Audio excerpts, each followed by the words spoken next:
Hechos capítulo 2, versículo 39. Gloria al Señor para siempre. ¿Lo tenemos? Amén.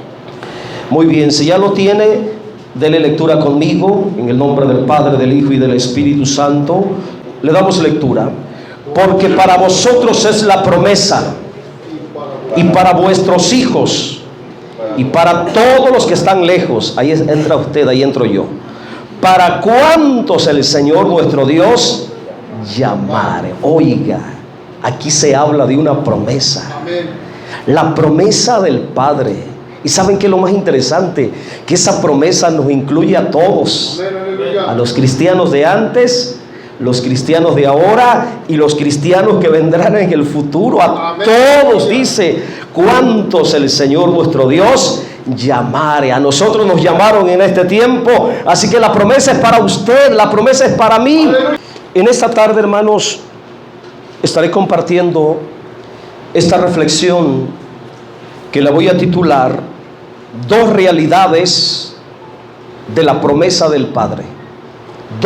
Repita conmigo, dos realidades de la promesa del Padre.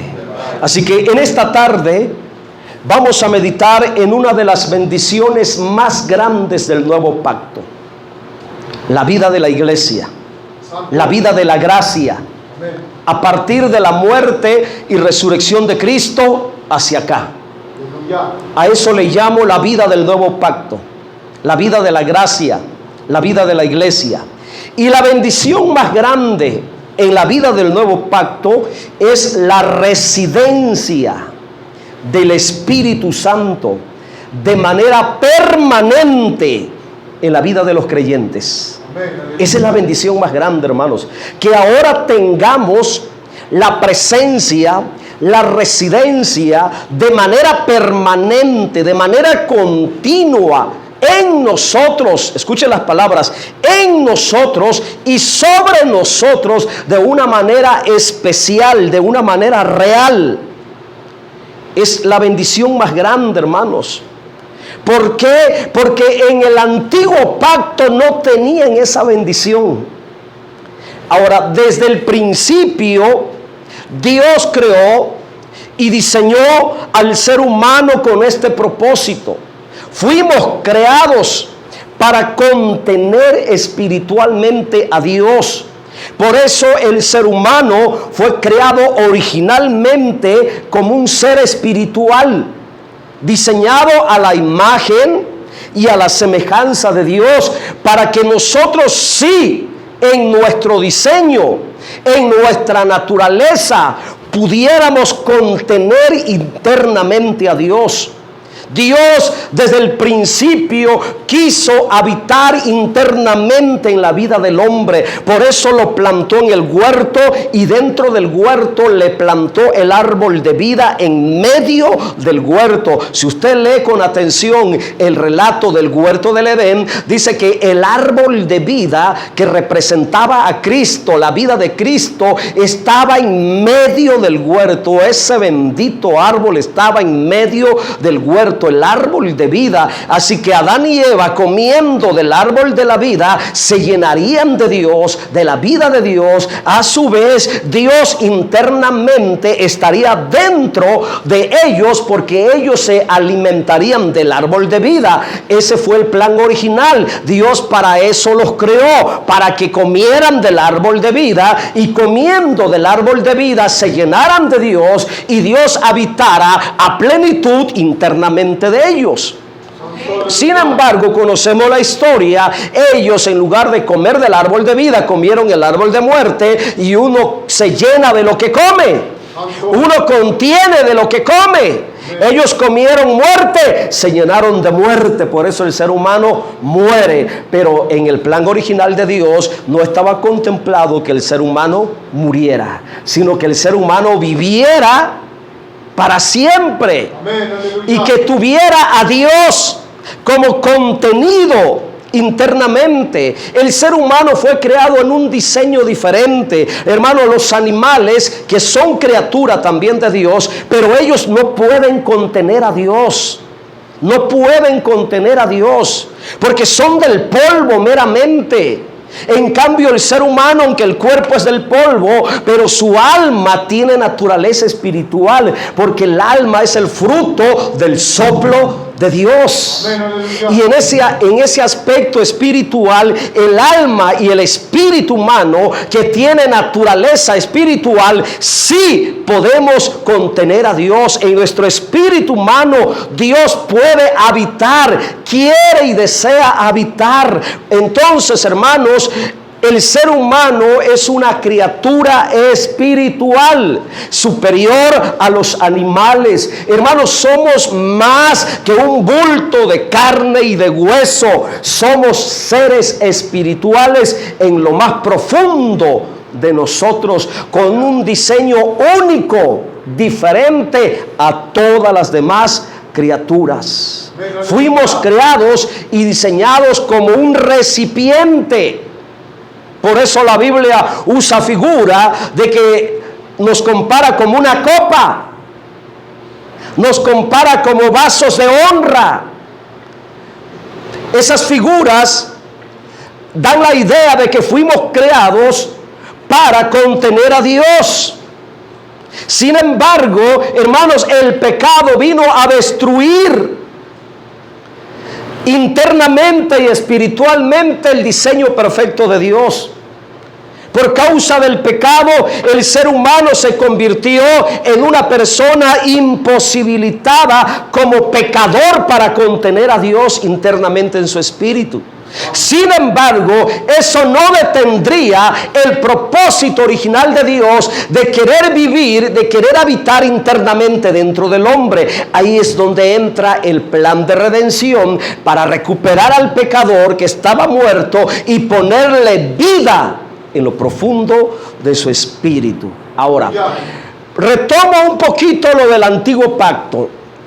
Diferente la vida del antiguo pacto a la vida del nuevo pacto. La vida que tenemos ahora es una vida completamente distinta, más bendecida, más agraciada, porque ahora sí podemos tener la presencia de Dios como una realidad interna.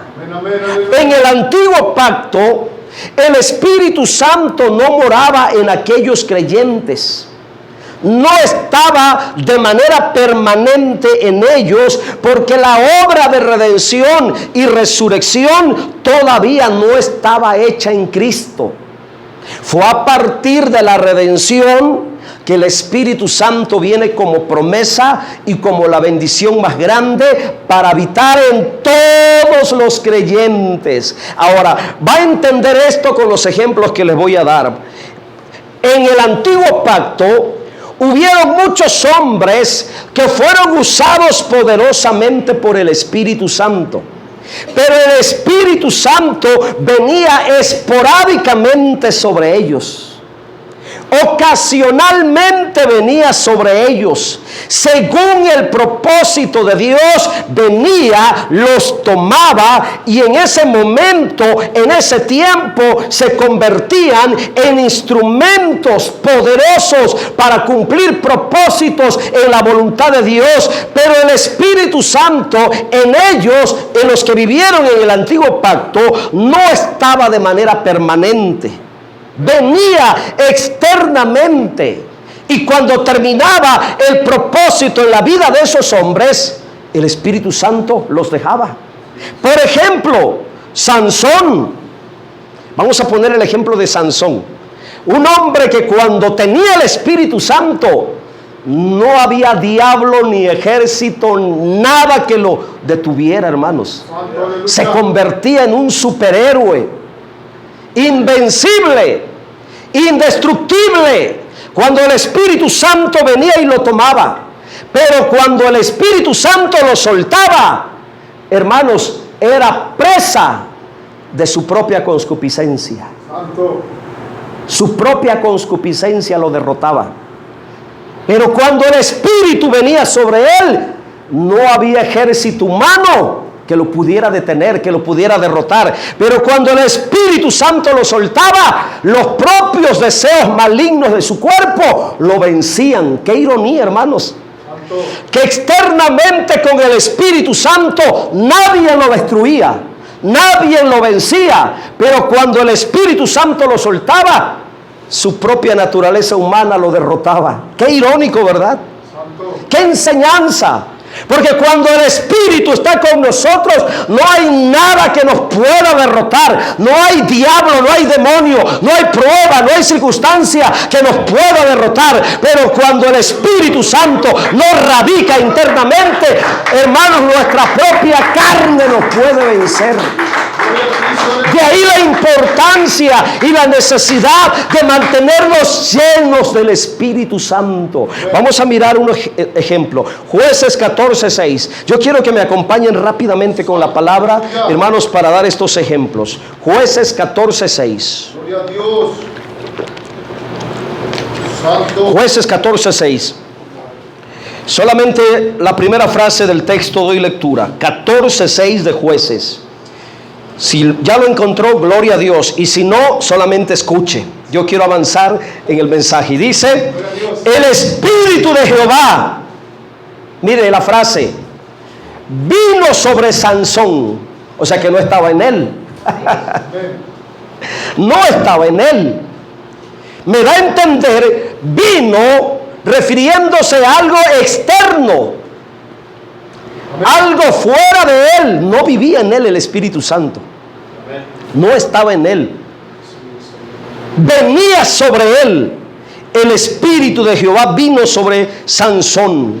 En el versículo 19 de ese mismo capítulo, en otra segunda ocasión, en otra experiencia, 14:19 dice: y el Espíritu de Jehová vino sobre él otra vez, hermanos. O sea que no estaba. En el 14 del capítulo siguiente, 15:14, vuelve otra vez a manifestar que otra vez vino sobre él. Y así encontramos en la Biblia en varias ocasiones el Espíritu Santo viniendo. ¿Por qué? Porque no estaba en él. 15:14 de Jueces dice, hablando de Sansón: estaba amarrado con cuerdas y los filisteos vinieron a él para tomarle prisionero. Mire, y en ese momento que lo amarraron, cuando lo amarraron, el Espíritu Santo no estaba todavía en él. Era un humano común como cualquier ser humano. Pero dice: pero el Espíritu de Jehová vino sobre él.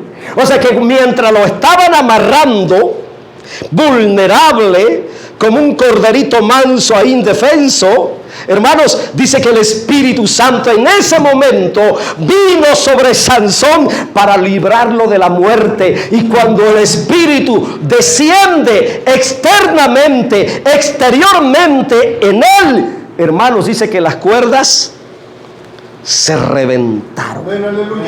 Entonces aquí entendemos y aprendemos cómo en el caso de Sansón y en el caso de todos los profetas, de todos los jueces, de todos los hombres de Dios usados en el Antiguo Testamento, por muy espirituales que se miraban, por muy poderosos que se miraban, cuando el Espíritu Santo venía y los tomaba, hermanos, aún así el Espíritu no estaba de manera permanente en ellos.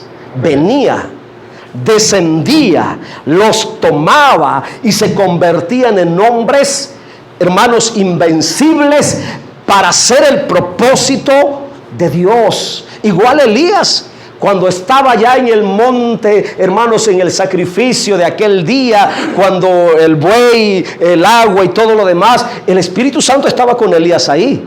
Pero después del sacrificio, hermanos, se le metió un espíritu de depresión a Elías. Se le metió un espíritu de depresión y se fue caminando a esconderse, y por allá dijo: mátame, Señor, porque no soy mejor que mis padres, y se tiró a dormir. Entonces ahí entendemos cómo el Espíritu Santo venía, pero no se quedaba. Los tomaba, pero se iba. En el caso de Sansón, un hombre, usted lo acaba de leer, que el Espíritu Santo venía y lo tomaba, venía y lo usaba. Pero ¿qué pasaba cuando el Espíritu Santo lo dejaba? Qué trágico, hermanos. Mire lo que hacía Sansón. Vaya al capítulo 16, versículo 1. Santo Dios, ¿hasta dónde puede llegar la persona cuando no tiene al Espíritu Santo? Amén, aleluya. Mire lo que hacía Sansón, hermanos. ¿Por qué hacías eso, Sansón? Jueces 16:1. Entérese, por favor, hasta dónde llegaba Sansón, hermanos. Un hombre que venía del Espíritu Santo, lo tomaba, lo usaba, hermanos, y hacía cosas tremendas. Y pareciera que era un hombre muy espiritual. Pero mire también lo que hacía. ¿Qué hacía Sansón? Jueces 16:1. Y vio allí A una mujer Santo Dios. ¿Qué hizo? ¿Qué hizo Sansón? y se llegó a ella. Le voy a actualizar el término. Se metió con una prostituta. Y era muy dado a andar en los prostíbulos. Era muy dado a andarse metiendo con rameras. Y uno dice, pero ¿cómo un hombre que el Espíritu Santo venía, lo usaba y cosas tremendas hacía cuando el Espíritu Santo estaba sobre él? ¿Cómo era capaz de meterse a los prostíbulos, a fornicar? Santo. Buscaba a las filisteas. Dalila era una de esas mujeres. Era seducido por las prostitutas, hermanos, después de servir en la voluntad de Dios, defendiendo al pueblo de Israel, matando a filisteos, defendiendo al pueblo de Dios, y después que el Espíritu Santo lo dejaba porque ya había terminado con ese propósito de proteger al pueblo de Dios, y el Espíritu Santo se iba. ¿Y cómo sé que se iba? Porque un creyente que realmente tiene al Espíritu Santo dentro de él y que vive en la realidad continua y permanente del Espíritu Santo, tal creyente no puede cometer pecado, no se atrevería a meterse en un prostíbulo, contaminarse y depravarse. Hermano, yo sé que el Espíritu Santo no nos deja. Aleluya, gloria a Dios. Si realmente el Espíritu Santo está en nosotros, el Espíritu Santo no va a permitir que tú te prostituyas. Santo. Te va a reprender, Amén. te va a detener, Así es. te va a redarguir. Pero aquí tenemos un Sansón que no sentía ningún tipo de reprensión del Espíritu. ¿Por qué? Porque el Espíritu Santo no estaba en él. Aprenda esto. Con la presencia real del Espíritu Santo, si Sansón hubiera tenido de verdad al Espíritu Santo morando continuamente y permanentemente en él, nunca se hubiera prostituido como lo hizo. Amén, aleluya. El Espíritu Santo no lo hubiera dejado. Amén. Y voy a ser sincero con ustedes. Quizá algunos han sentido esa experiencia. Santo. Yo tengo al Espíritu Santo, tengo muchos años de tener las dos realidades de la promesa del Padre, tanto lo interno como lo externo. Y soy ser humano, y soy hombre, y con debilidades propias del hombre. Y cuando he estado a punto de ser vencido por alguna tentación humana, ay, mi hermano, yo no sé cuánto les pasa eso, que de repente sienten aquí adentro del corazón como un fuego que empieza a quemarte.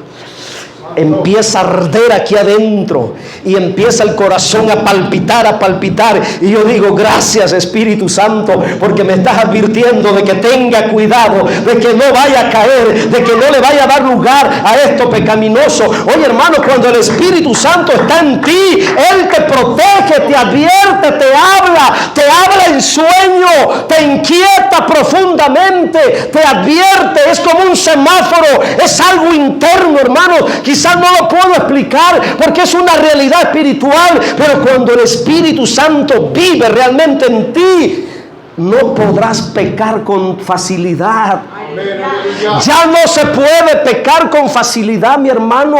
Hay algo dentro de ti que te inquieta, hay algo dentro de ti que se conmueve, hay algo dentro de ti que palpita. Yo, en mi experiencia, siento como un fuego en mi corazón, hermano. Empiezo a sentir un calor profundo dentro de mí y yo me detengo y digo, Señor, gracias, porque me estás advirtiendo de que estoy a punto de cruzar la raya, estoy a punto de entrar en terrenos de tentaciones peligrosas. cosas. Soy humano, hermano. Yo lucho con las tentaciones también. Santo.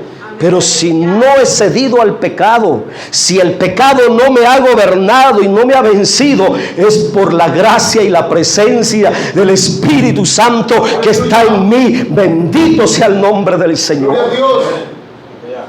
Pero en el caso de Sansoncito, no tenía la residencia permanente, hermanos, Santo. del Espíritu Santo. Aleluya.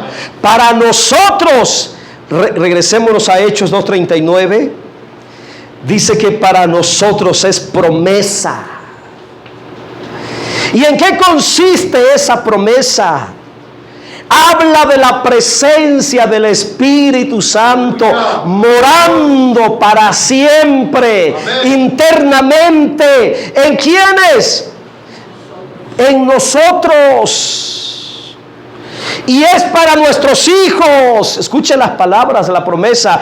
Porque para vosotros es la promesa. Amén. Y está hablando de tener al Espíritu Santo, Gloria a Dios. de vivir en la realidad del Espíritu Santo, porque para vosotros es la promesa. La promesa es para ti, mi hermano, pero va más allá. Y para vuestros hijos, mira, ¿no te gozas por ello?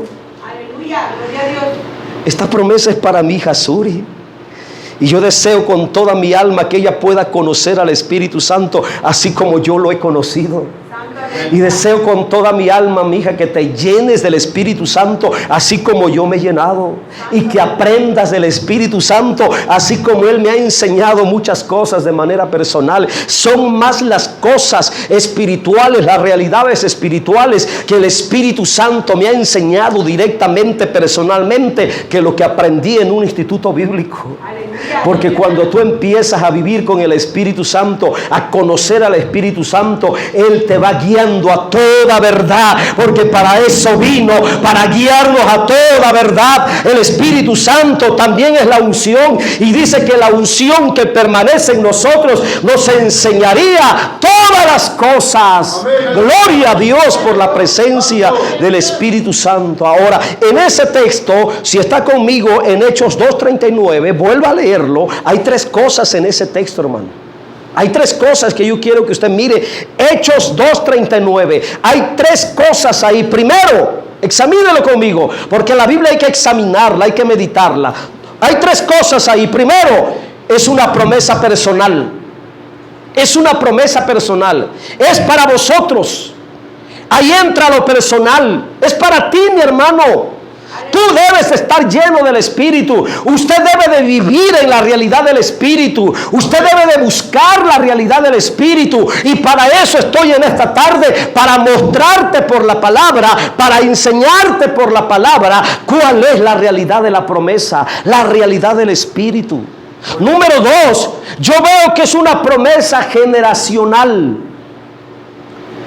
Es una promesa generacional. Así que como padres, oremos, Señor, que mis hijos conozcan tu presencia, que mis hijos tengan tu presencia, que mis hijos vivan en la realidad de tu presencia. Si usted tiene hijos, ore por ellos, porque esta promesa es para sus hijos también.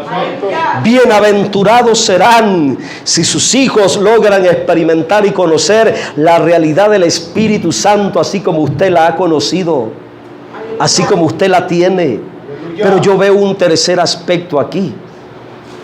Es una promesa dispensacional. Y para los que predican ya les di el bosquejo de ese texto. Tres cosas: promesa personal, promesa generacional y promesa dispensacional. ¿Y a qué me refiero como promesa dispensacional? Para todos los creyentes, todos los que el Señor llamare, en todo tiempo, en todo lugar, en cualquier época, eso es dispensacional. O sea que la voluntad de Dios es que todos los creyentes ahora en el nuevo pacto contengan la realidad del Espíritu Santo y que vivan en esa bendita realidad del Espíritu Santo, viviendo como cristianos espirituales y no viviendo como cristianos carnales. Santo, ayúdanos, Señor, aleluya. Este sería el ideal de la vida cristiana. Amén, aleluya. Vivir como seres espirituales, vivir como cristianos espirituales, como creyentes gobernados por el Espíritu y no por la carne. Aleluya. Gloria a Ahora Dios. vamos a ir un poquito más profundo, un poquito más adentro. Hay dos citas importantes. Esto apúntelo si usted predica o si es amante de aprender cosas profundas de la palabra. Hay dos citas importantes en el Antiguo Testamento donde fue dada la promesa del Espíritu Santo como una realidad para los creyentes. Dos citas. Una casi no es conocida, ni tampoco enseñada, ni tampoco predicada. Y gran parte de la iglesia no entiende, no ha entendido, no ha conocido, no ha discernido esta verdad. Pero es muy importante. Las dos citas en el Antiguo Testamento donde se habla del Espíritu Santo como una promesa de la cual habló el Señor Jesucristo y habló Pedro en el libro de Hechos. La primera cita está en Ezequiel 36, 27. Vaya conmigo. Ezequiel 36, 27.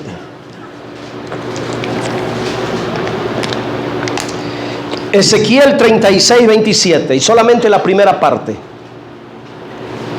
¿Ya lo encontró conmigo? Amén. Dice, y pondré. ¿Dónde?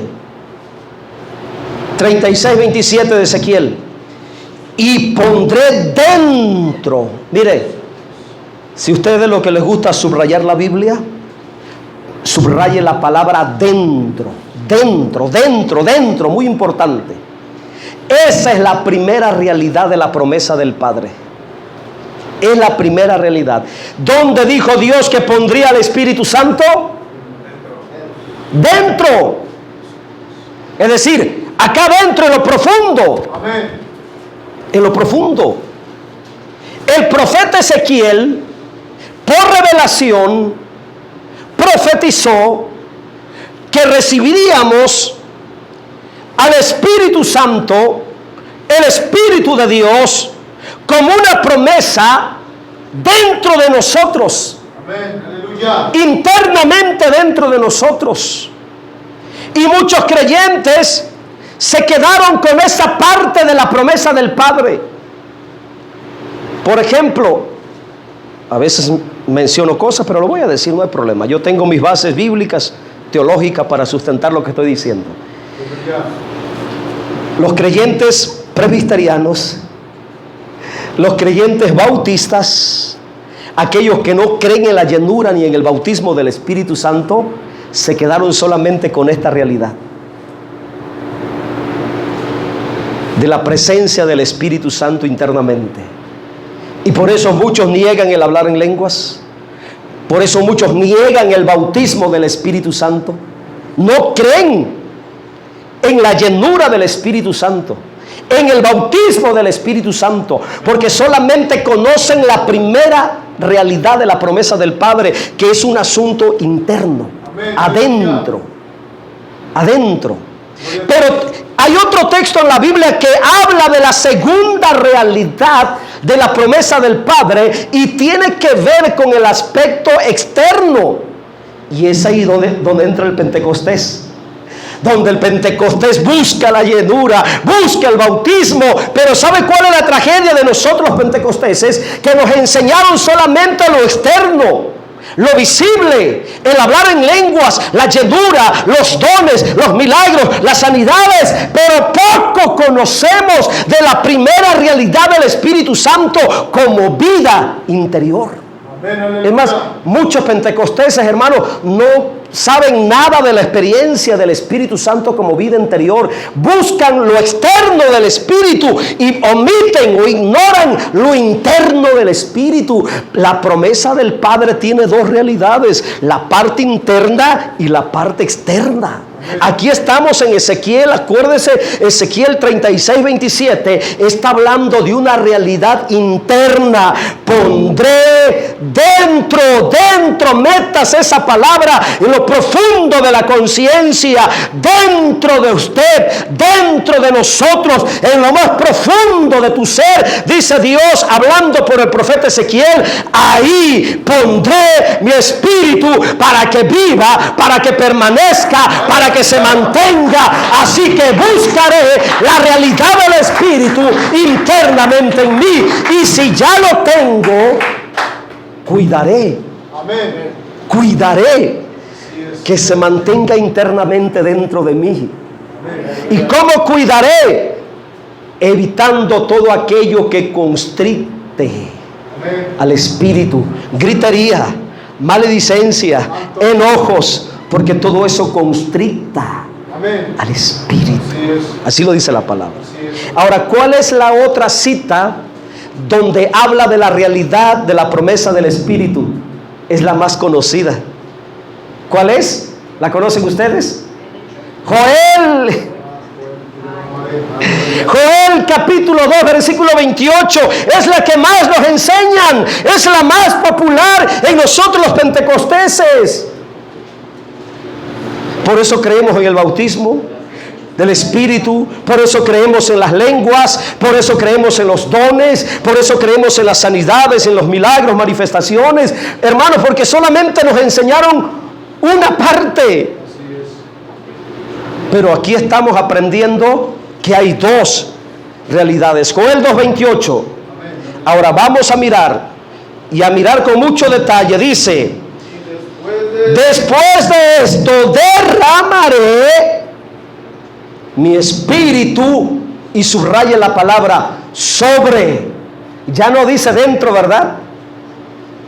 ¿Verdad que no habla de adentro? ¿Cómo dice? Derramaré mi espíritu sobre. Subraye la palabra sobre, porque sobre me habla de una realidad externa. Mire, sobre me habla como que si agarraran esta botella de agua y me la echaran, no me la voy a echar obviamente, como que si agarrara yo y me mojara toda la cabeza y corriera. Mire, le estoy dando un ejemplo gráfico de la segunda realidad de la promesa del Padre.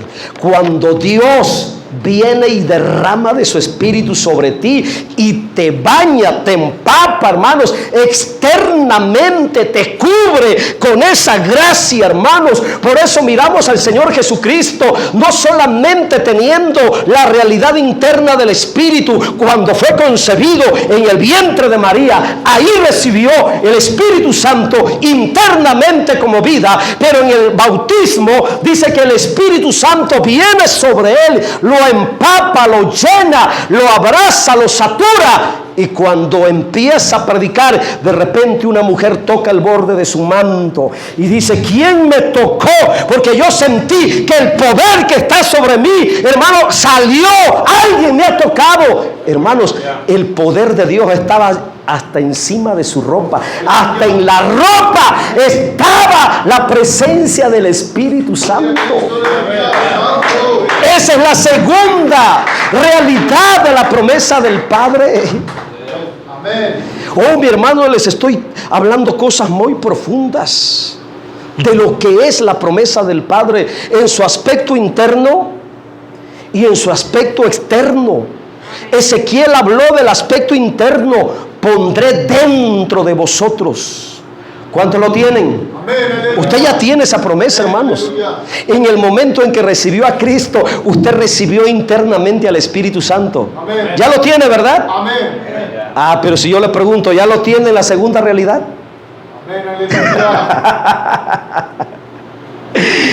Ya está sobre usted. Ya fue bautizado con el Espíritu Santo. Ya habla en nuevas lenguas. Ya se mira en usted la manifestación externa y visible del Espíritu Santo a través de los dones, hermanos, obrando sanidades, prodigios, milagros, manifestándose cuando usted ora. Esa es la otra parte. Las dos son importantes. A través de Ezequiel habló de dentro. A través del profeta Joel habló de afuera. Y para que se cumpliera esta poderosa realidad de la bendición del Espíritu en nosotros internamente y externamente, el Señor Jesucristo primero tenía que morir. Primero tenía que morir. Por eso los del antiguo pacto no tuvieron esta bendición, porque el Señor no había muerto. Era necesario que muriera y resucitara, para que al morir y resucitar, en su muerte y en su resurrección, el Señor Jesucristo liberara la vida del Espíritu para todos los creyentes, para que habitara permanentemente en cada uno de nosotros.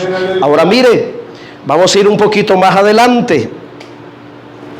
¿Cuándo se cumplió la promesa de Ezequiel 36:27? ¿Cuándo empezó a cumplirse? A ver si no se les olvidó. ¿De qué profetizó Ezequiel? De poner dentro. ¿Cuándo se cumplió? ¿Cuándo empezó a cumplirse? La mayoría no lo sabe. No. Ahí fue el cumplimiento de Joel. Vamos a mirar bíblicamente. Vamos a ver lo que dice la Biblia. Mire, Juan 20:21, la primera realidad interna del Espíritu como vida. Ezequiel dijo: pondré dentro de vosotros, y para que el Espíritu Santo fuera puesto dentro de los creyentes, el Señor tenía que resucitar. Y ya resucitado, escuche esto, ese día que resucitó, hermanos, ese día ya resucitado, 2021, era el primer día de la resurrección, por la tarde, específicamente por la tarde, porque Él resucitó muy de mañana. Y durante el día se anduvo manifestando. Dice que después de la resurrección anduvo 40 días manifestándose. Visiblemente lo miraron mucha gente resucitado. Pero a los primeros, quien visitó ya resucitado, el mero día de la resurrección, a los primeros a quien se les apareció ya vivo, fue a los discípulos. Y miren lo que pasó con ellos.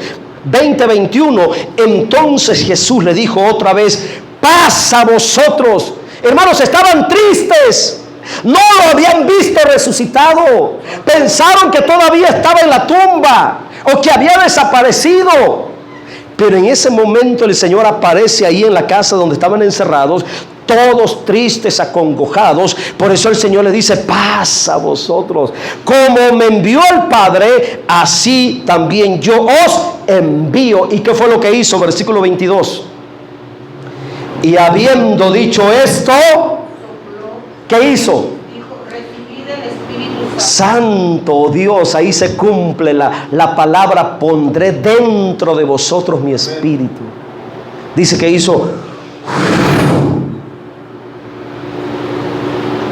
Y eso es muy importante, porque ¿qué fue lo que hizo Dios con Adán al principio? Sopló. Y dice que Adán, el cuerpo de la tierra, al soplo de Dios, se convirtió en un alma viviente. Ahora imagínense el Señor Jesucristo soplando de nuevo. Ahora los discípulos. Y en el momento que está soplando, les dice: reciban al Espíritu Santo. Entonces, ¿qué pasó con los discípulos? ¿Qué recibieron ahí? Recibieron al Espíritu Santo, pero no hablaron en lenguas, no saltaron, no se miraban como borrachos, como en el Pentecostés, cuando vino y dice que empezaron a hablar en otras lenguas. Bueno, un alboroto, un ruido en ese aposento alto. No, porque la primera realidad del Espíritu, hermanos, es algo interior. Y para mí, la palabra soplo, escuche, es muy importante que usted aprenda esto. La palabra soplo revela al Espíritu Santo entrando internamente como vida. Es vida. Internamente el Espíritu Santo en el creyente tiene que ver con el aspecto de la vida. El soplo es el aliento interno de la vida. El primer soplo fue en Adán y le dio vida al cuerpo de la tierra y se convirtió en un alma viviente. El segundo soplo es el soplo del Espíritu, el cual le da vida interior al creyente para que se convierta en un creyente, hermanos, vivificado, en un espíritu vivificado. Mire la importancia de tender al Espíritu Santo como vida en nuestro interior.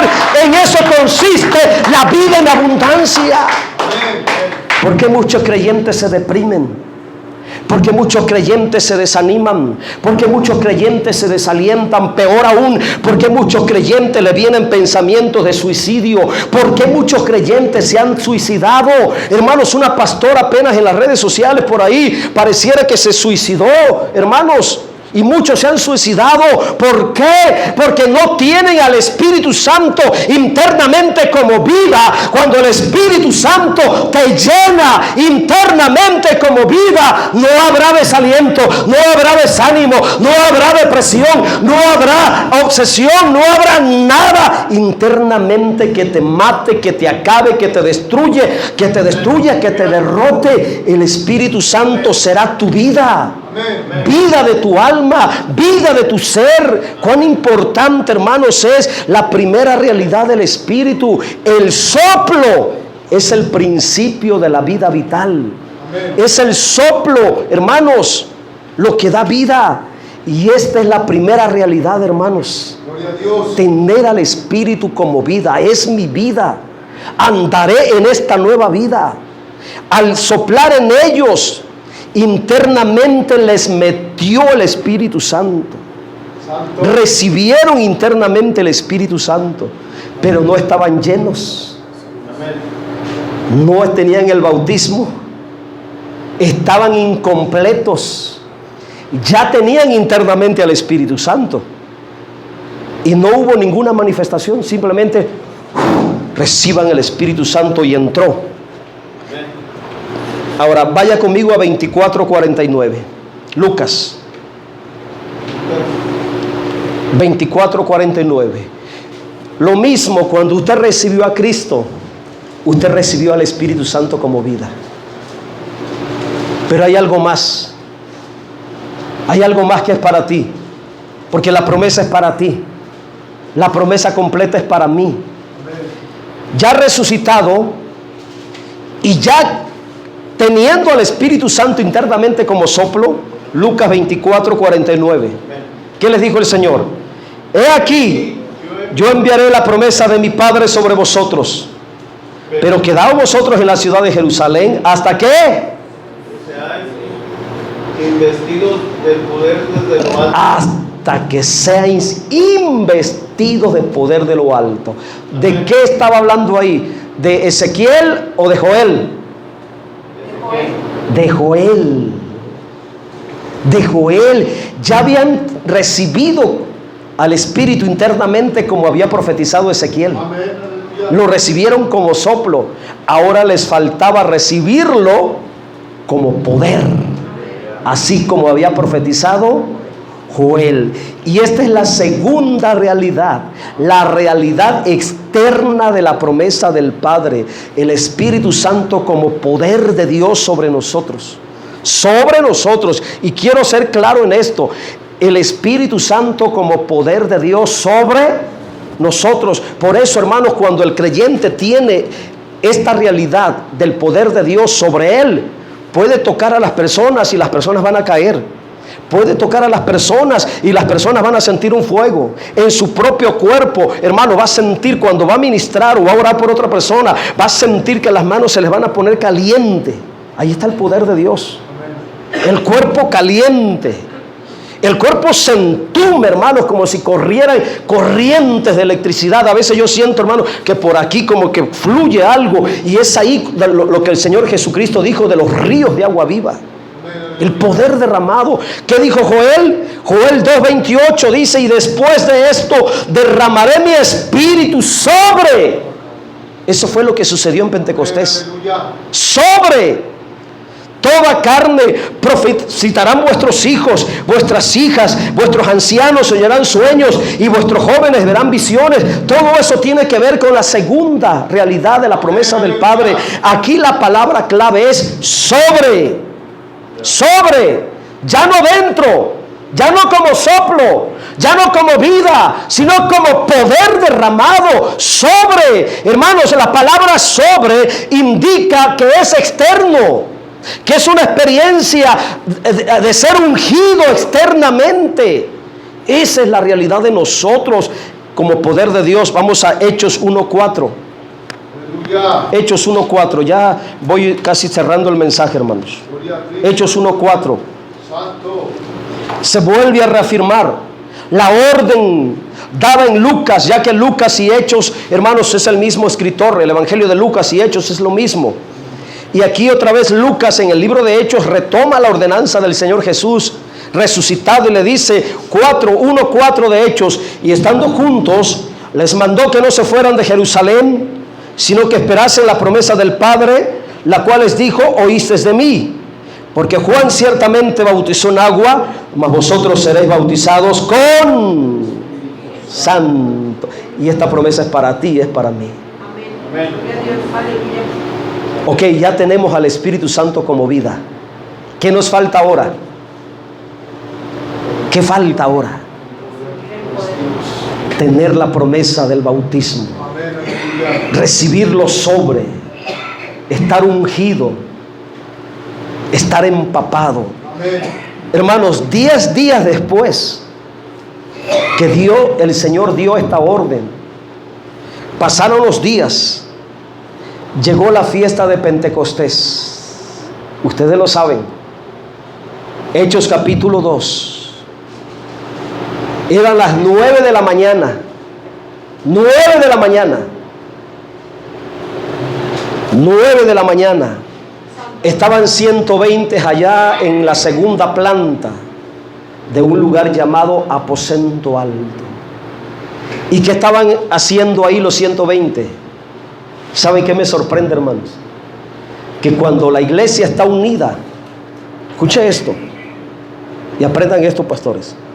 Cuando la iglesia está unida y está ferviente buscando la presencia de Dios, no importa la manera de cómo estén orando.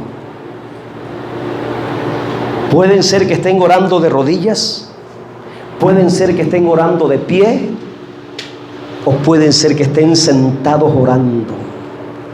Aleluya. Eso no detiene la manera de cómo estés orando, la posición.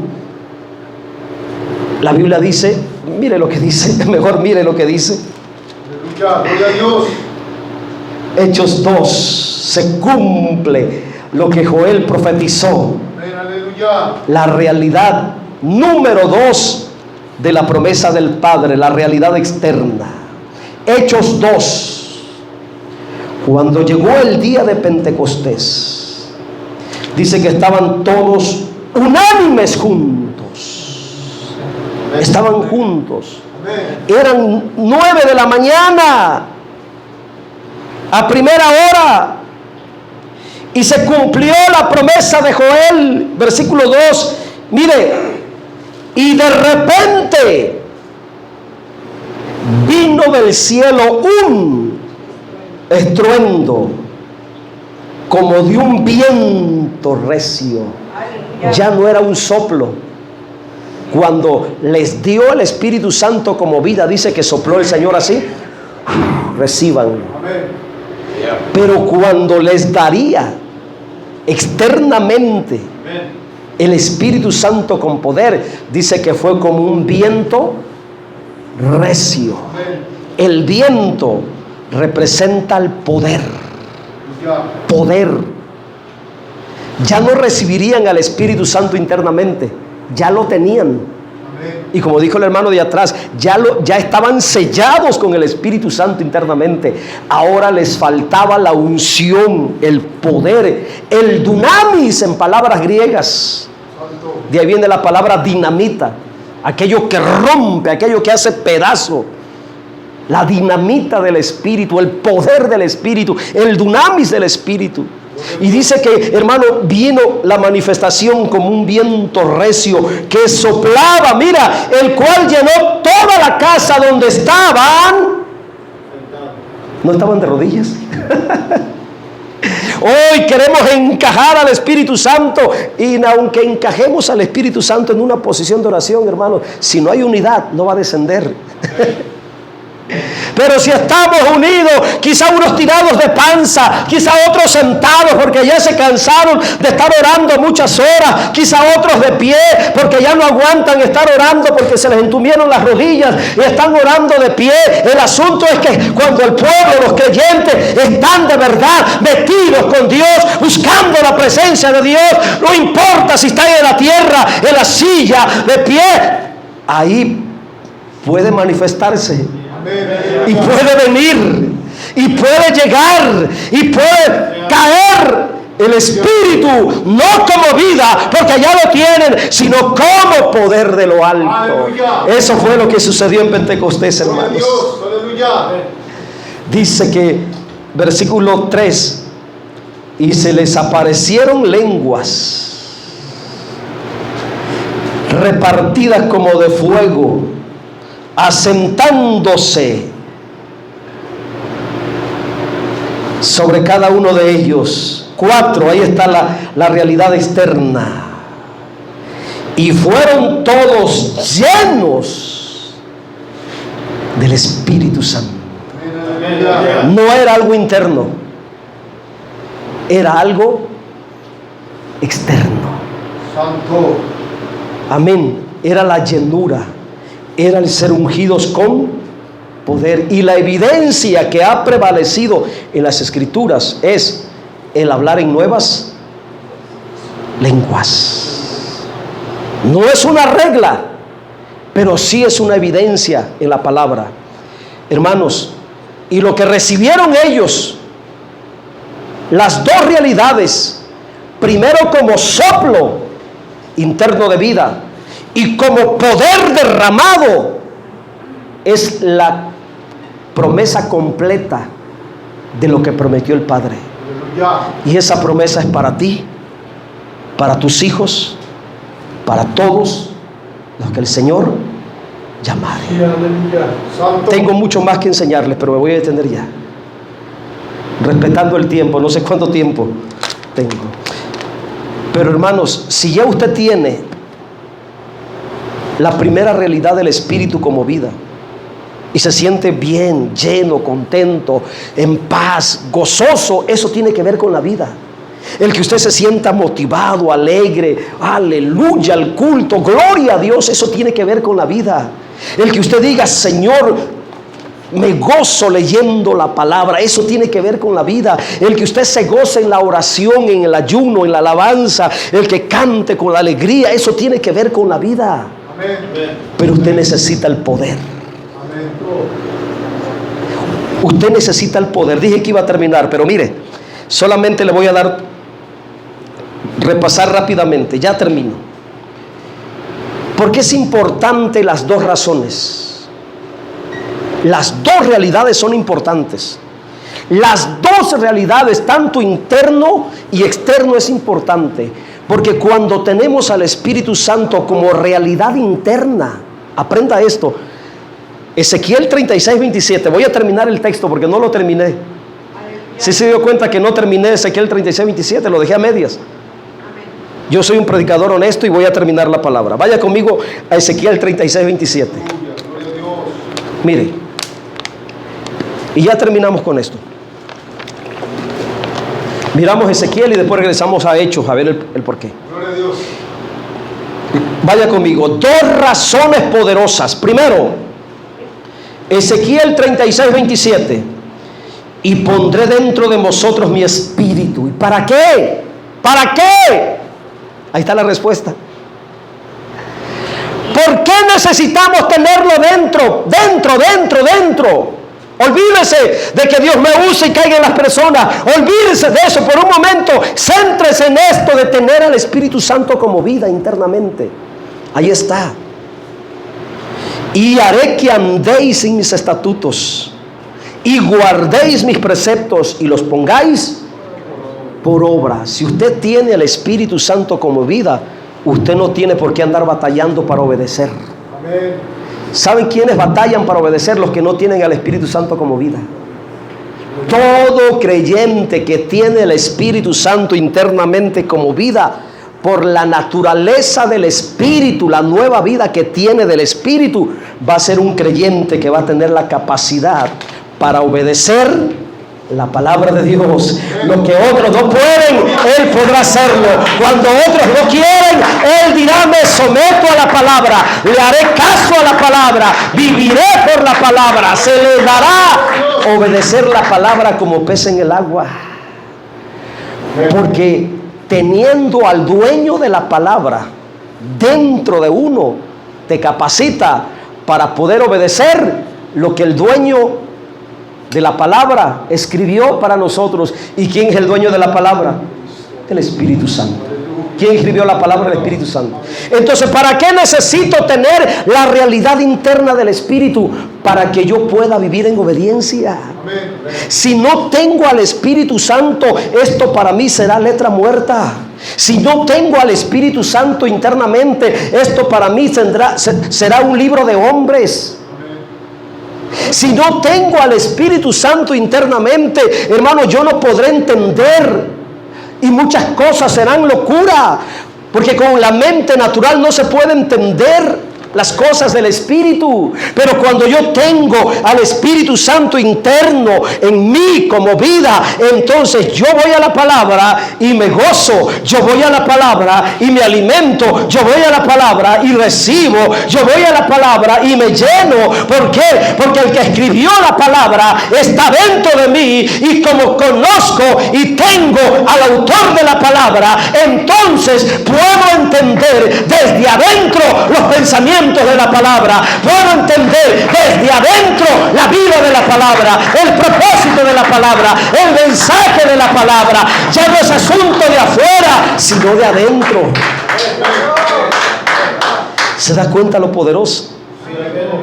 ¿Para qué Dios dice: pondré mi espíritu dentro de vosotros para que anden en mis estatutos, para que guarden mis preceptos, para que guarden y los pongan por obra?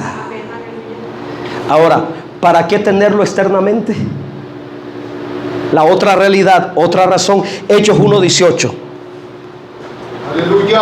Este sí es el último texto, y estoy omitiendo muchas cosas, ¿Para qué recibirlo de afuera?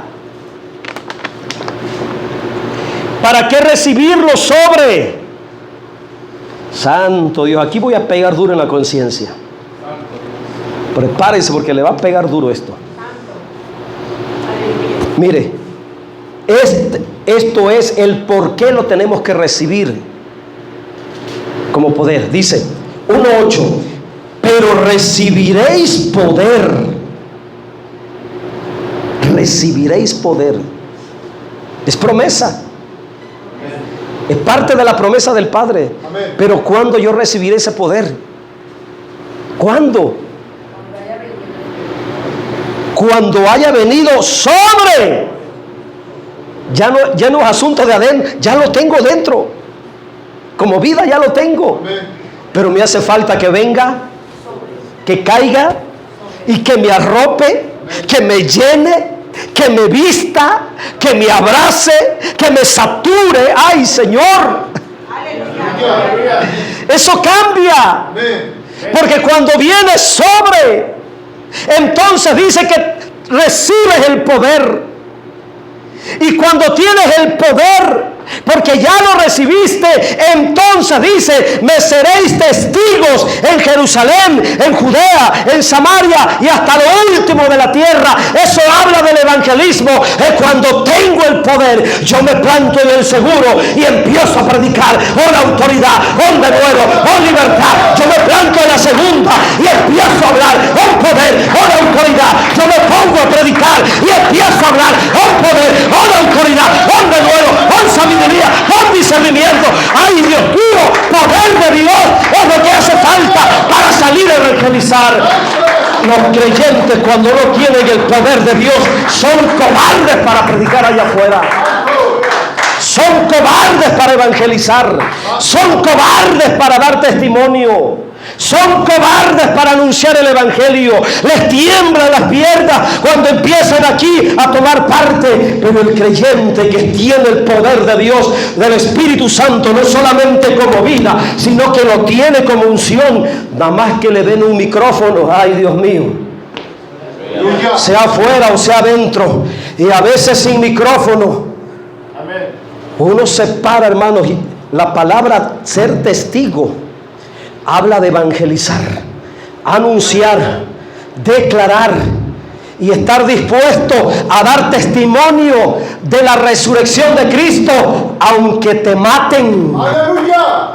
aunque te amenacen de muerte, aún con amenaza de muerte, aunque pierdas la vida, no te detendrán de dar testimonio. ¿Y saben por qué digo esto? Porque la palabra testigo viene de la palabra griega martureo. Búsquelo en el internet. Puede usted poner ahí testigo en griego y le va a aparecer la palabra martureo. Se lo dejo de tarea ahí en Google. Póngale testigo en griego y le va a salir la palabra martureo. Y de la palabra martureo se traduce la palabra mártir. Mártir. Entonces el Señor estaba diciendo: ustedes necesitan poder para que puedan dar testimonio de mí con su propia vida. Aleluya. Y van a comenzar en Jerusalén. Y ahí empezaron a dar testimonio. Y mire, dice que la gente aplaudía el testimonio de los creyentes. Santo. ¿Eso dice la Biblia? Santo. ¿Eso dice la Biblia? ¿Que los aplaudían cada vez que predicaban? No, mi hermano, los metían a la cárcel. A muchos mataron. Amén. Y entre más mataban, entre más palos le daban, entre más golpes le daban, salían con gozo y le decían: cállense, no prediquen en el nombre de Jesucristo. Les prohibimos que sigan predicando porque los vamos a meter de nuevo, los vamos a golpear. No, hermanos, salían con más fuerza y seguían predicando. Ni Nerón, ni los emperadores, ni el imperio romano, nada los detuvo. La sangre de los mártires fue la semilla para que el glorioso evangelio se siguiera predicado por creyentes llenos del poder de Dios, que no se acobardan, que tienen el valor para predicar. Aleluya. Aleluya. Mi hermano, si usted tiene la promesa del Padre como poder de Dios, muchas cosas van a cambiar en usted.